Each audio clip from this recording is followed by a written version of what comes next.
over the weekend. Preseason game results. We had Man City being beaten by AC Milan 3-2. We had Celtic thrashing Chelsea 4-1. Actually, Chelsea scored a penalty few minutes to end of the game. We had Liverpool beating Real Betis at rather 1-0, and United being beaten. I didn't understand the Arsenal United game.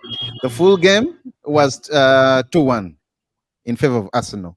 In favor of Arsenal. But again, somehow they went on to play penalties where Arsenal was beaten 3-4.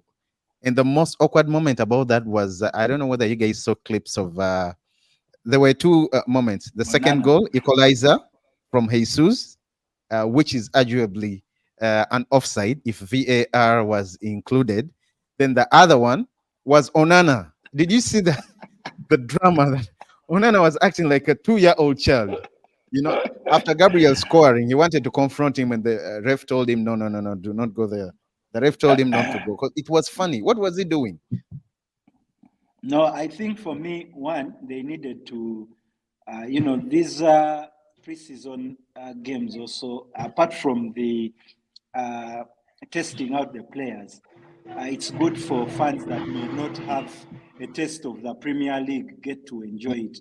And the whole penalty scheme is, well, on the banter side is maybe to give Manchester United something to clutch on, but on a serious one, it's also to give the stadium was packed, and it's something to give the more drama to give to the fans. I think the Onana situation was he tried to mock Gabriel on the penalty, telling him moving on one side and telling him to score the other side. Was it only Gabriel? And that's where exactly placed it, and Gabriel was giving it back to him. I think that was the confrontation. But on a serious note, the game for me was amazing on both sides. Both teams set up to play. I enjoyed the game.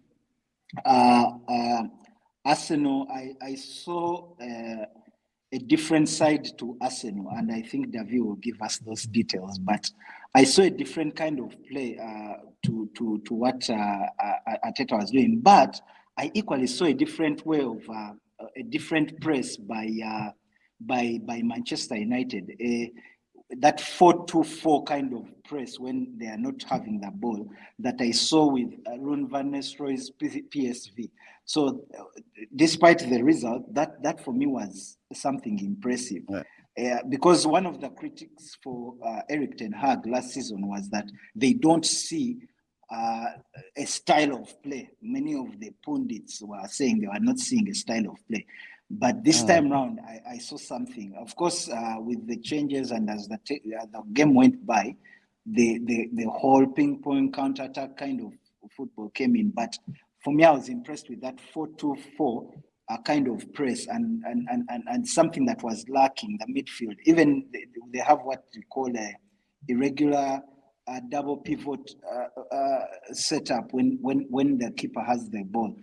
We can go into details of the game later on. I know we have that segment, but to leave my friends to chime in.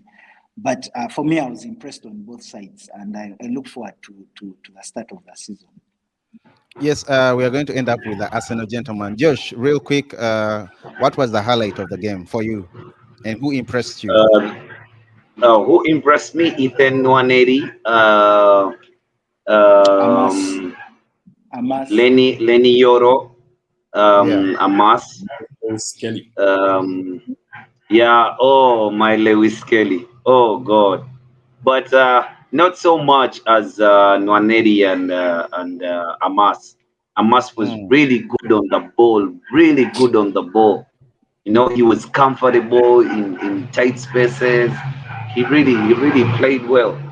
The thing though I noticed about the game is Arsenal is a bit ahead of Man United in their preparations. They allowed to give players like Odegaard and a few of the senior players about 70 minutes or an hour into their legs. And Ten Hag is not yet comfortable to even give them 50 minutes. You know, they at halftime, he changes almost the whole squad because maybe he sees it in training. They're not ready yet, and yet Ateta is confident that these players are good to go, so he can give them that kind of time. The other thing I liked about Ateta was the solidity that Thomas Partey gives the team, the shape, the solidity And he gave us on the night. I remember when we were And doing Keep or Sell, Guitar was saying Pate should be sold. I don't know. Was it Guitar or you, Josh? No. both of I us, never said but that. the No. thing is, I never. I me, said we didn't talk about I him. can define. No, me, I said I can defend myself. no. I defend That's how myself because Okay. Okay, Josh. he was lost. We didn't know where he was. Josh. Okay, so the highlight was In United, rather conclusion, Arsenal. Yeah, in conclusion, in please. conclusion, the real highlight was uh, Arsenal is ready to play. Arsenal is right. Whoever was Okay. on the pitch, whether the kids who came on, they were ready to play, and they actually played really well. They can build the ball, they can up the tempo, they can, they can calm down and take the sting out of the game. It was really Okay. good. Maybe Martinelli's offside goal. Yeah, Was things it to know. Martinelli or Jesus? Ah, Martinelli had the Martinelli. second goal. Yeah, the second. Yeah, No, sorry, the first goal, Jesus. Jesus. Jesus, eh? It was the first goal, right? Yeah, yeah, it was the Okay. first goal. Yeah. But it was a beautiful assist from the kid. Eh? How can it be beautiful when it is offside? Now, because in this, no, see, as per the game, it's a goal. It wasn't Yeah. an offside. That's per the game. Oh For yeah. It's two. me, for me, There Guitar, was no just VAR. just just chime in 10 seconds. 10 seconds. I yeah. was saying, for me, I don't think it's even good to debate whether it's an offside or not. It's a preseason. Preseason is for you to prepare, to give you a chance to see. Results don't matter. Last season, Manchester United beat Arsenal and went on to lose all the games they played Arsenal within the season. For me, what like Josh has said, it just showed me one thing that Arsenal is really well prepared. It's Exactly. really Okay, well prepared uh, for the guys. season. Okay, let me bring in David. David, this is for you. You see the cross coming in. You see the player slightly ahead. Well, do you think it counts? Rather, do you think it's safe to say that shouldn't have been a goal? I disregard the significance of those small errors because it's a Oh, preseason, come on.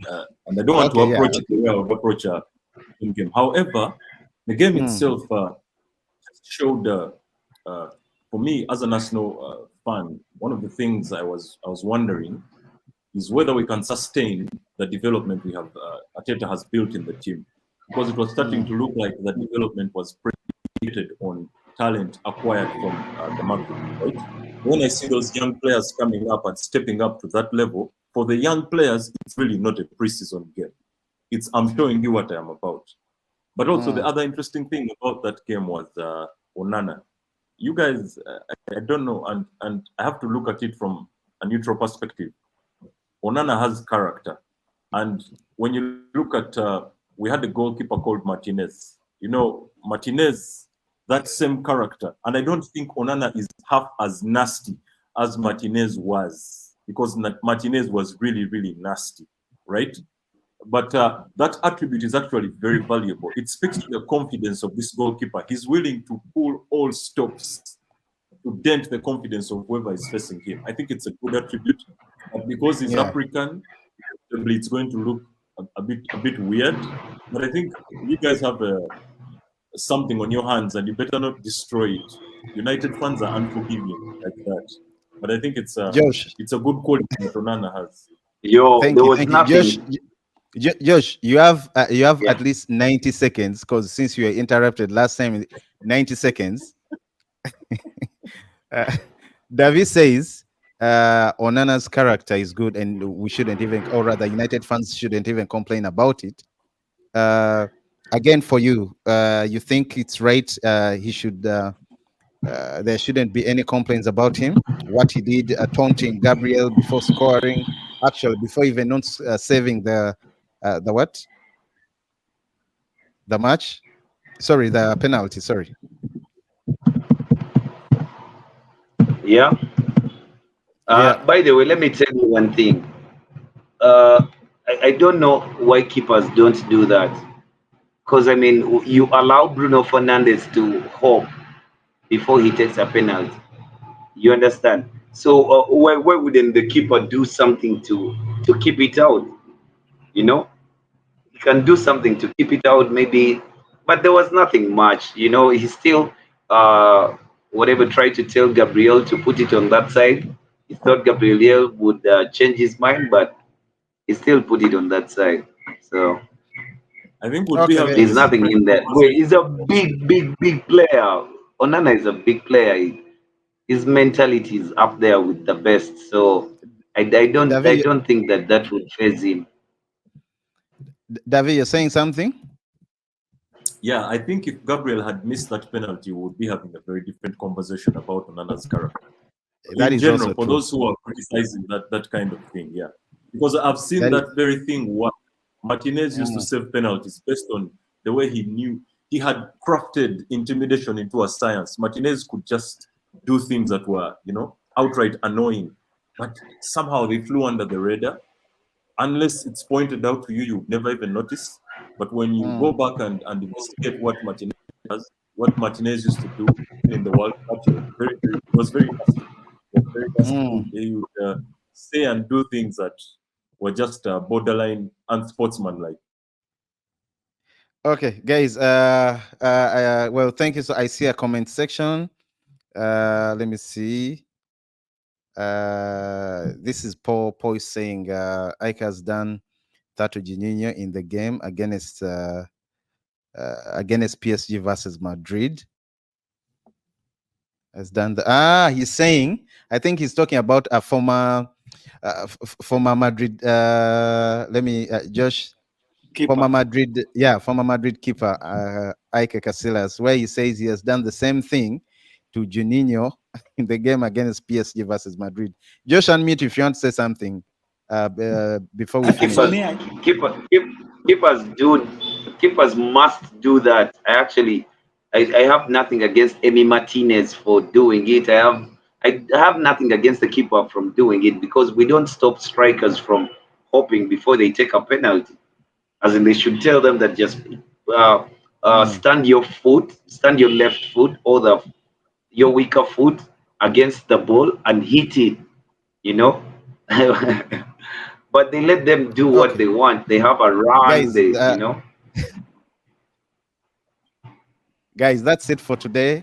Thank you so much for tuning in. The viewers, those that have been concurrent with us since we started, please do subscribe to Sports Jazz. I had Josh with me, David with me, I had Guitar with me. Thank you for peace.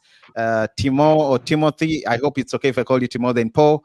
Then I see another Bertram, whoever is in the comment section, trying to put out or write something or even suggest. Yeah, Guitar, you're saying something before we sign out? no, I'm actually grateful. I think I'll have a one-on-one with Timo. The comment he made, the third world country sorted out its right-wing issues seasons ago. The other third world Where is country, that? not yet. It was in Where reference is to that? what I had talked about. It's in the comment Okay, this, section. yeah, it's, Yes. But we shall have that discussion on another day when we are talking about flops in the Premier League. we have to do that before the season starts. Yes, David. No, nothing much. Cheers, guys.